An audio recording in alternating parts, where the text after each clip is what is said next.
following program is brought to you by Rogers Multicultural Programming. Over 100 channels in more than 20 languages.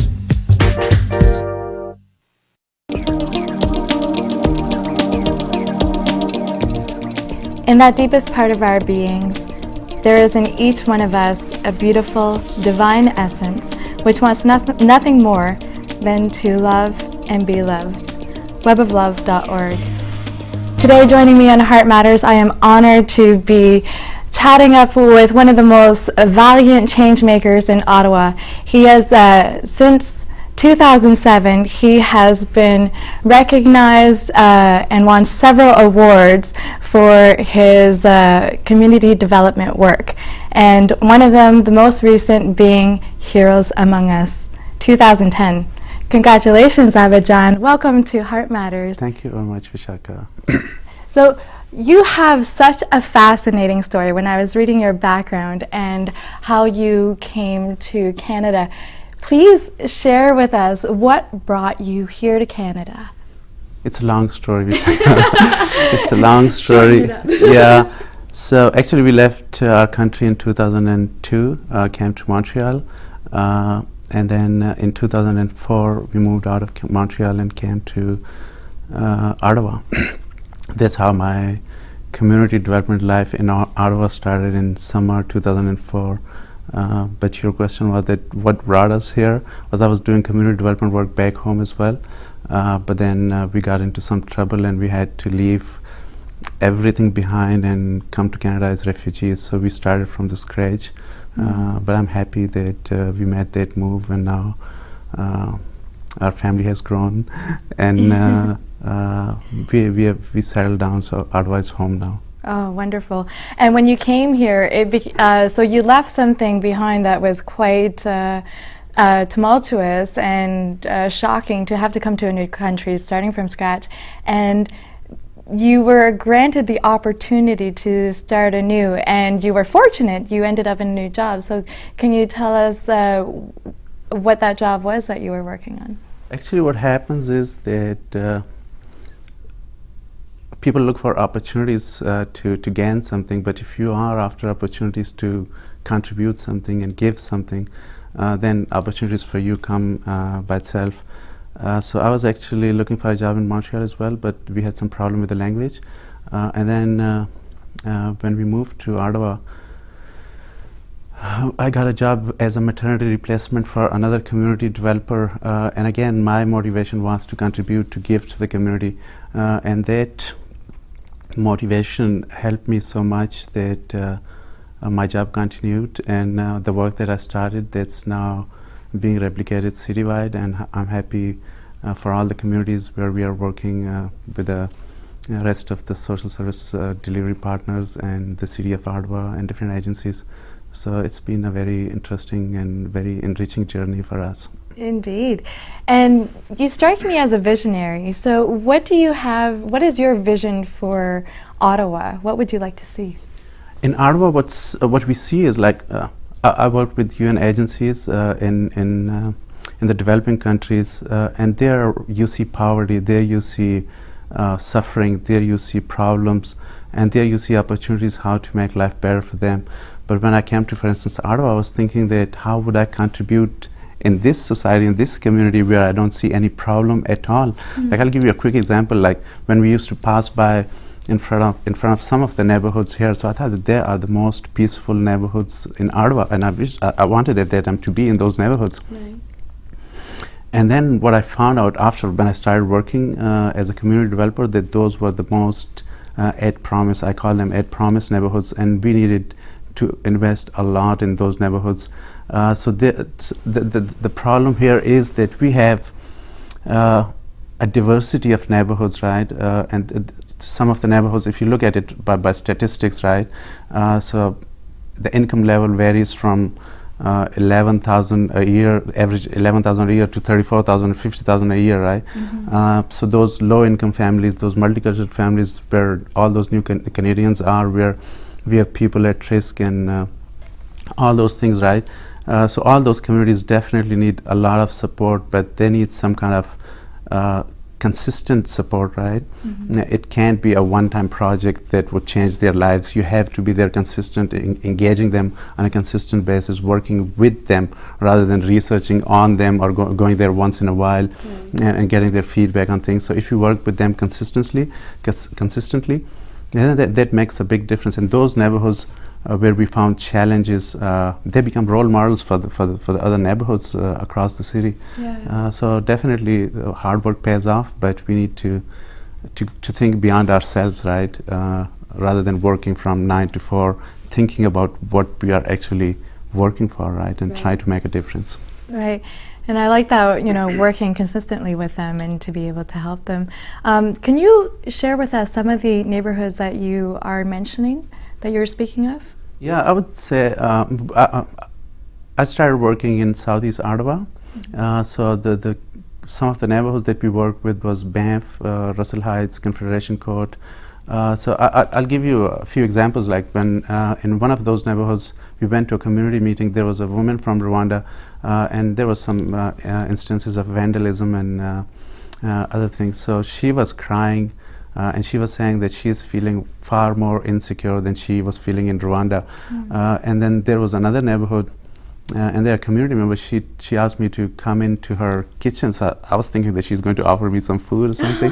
And then she asked me to look at, she had a window opening towards her backyard, and there were trees and bushes. And she was saying that the older youth in that neighborhood, they bring the younger youth and they force them to do drugs, right? They pay them to do drugs, they force them to do drugs. And they cry, but they can't do anything, right? And as a community developer, as a social worker, you're like a doctor, so you don't cry when your patient is in trouble. But that night, I went home, I looked at my kids, and I was thinking that what if my kids are forced to do drugs and they are unable to tell me because they are scared, right?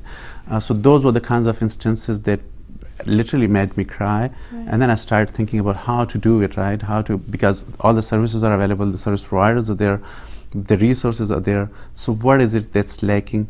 And let's bring that element into the mix, right?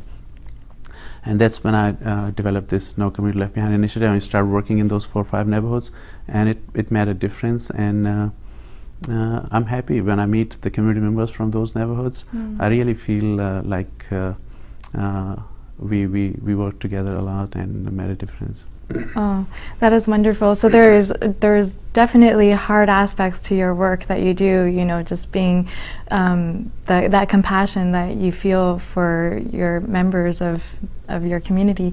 And so there's those tough aspects, but can you share an inspiring story of working with one of those neighborhoods where, they seem vulnerable, but there's got to be some story that really impacted you too, in a very positive way?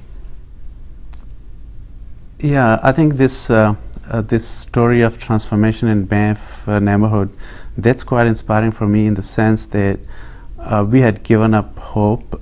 We thought that it's hard to make some change in this particular neighborhood.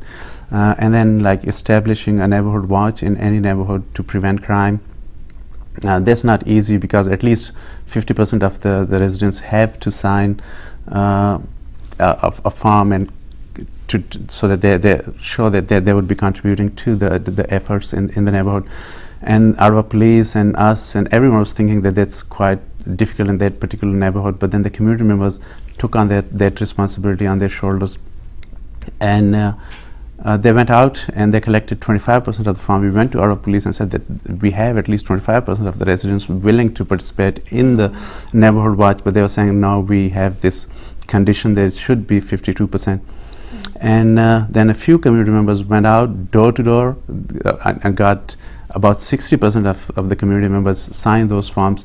And the day when the chief of police was there and they were having a launch of this neighborhood watch, and the community members were like marching in the street with a big banner in front of them saying that we are proud of our neighborhood, right? We are proud of our neighborhood, of our community. That was quite motivating, and that became kind of an icon moment for us. And and really that neighborhood has become a role model for the rest of the neighborhoods across the city. Yeah, so that was quite inspiring for me. Yes, indeed, and for me too.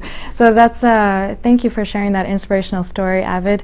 We're going to just take a quick break right now. So we're going to take a quick break, and coming up next, we're going to talk more about the successes of No Community Left Behind. Stay tuned on Heart Matters.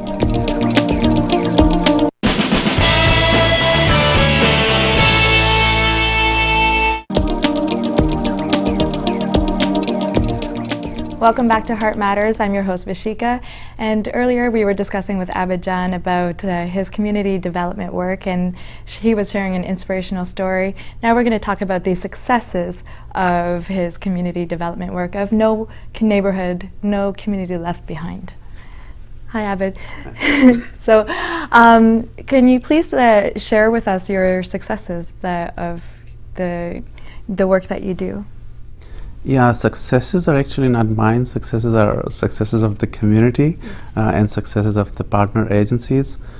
So when we started in 2005, we thought that we won't be able to continue beyond, like we started summer 2005, and we thought that we won't be able to continue beyond 2006 because all those the past initiatives and projects, like they have a set time frame, and then you have to demonstrate results and send out reports to the funders, and that's the end of the story.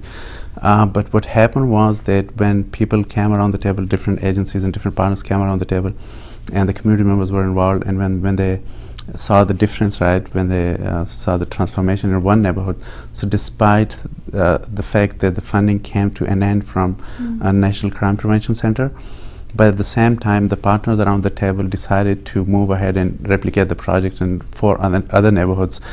So that was quite inspirational in the sense that on the one end, your funding came to an end. On the other end, you're scaling up to other 4 neighborhoods. Yeah. So there was that in 2006. And then 2007 and 8, the city of Ottawa came on board, particularly Steve Kanalakis. He took a lead, and he said that how can we do it citywide, and as a result, we came up with this idea of having a community development framework that although we are engaging residents at the community level, but then they need some support at the system level, research support, resource support, and municipal services support, and leadership support. So keeping that in mind, we developed this community development framework, and now it's being replicated in 4 or 5 other neighborhoods, right? But the idea is to implement it citywide. So that was a key milestone for us. Yes, that is very exciting. So can you tell us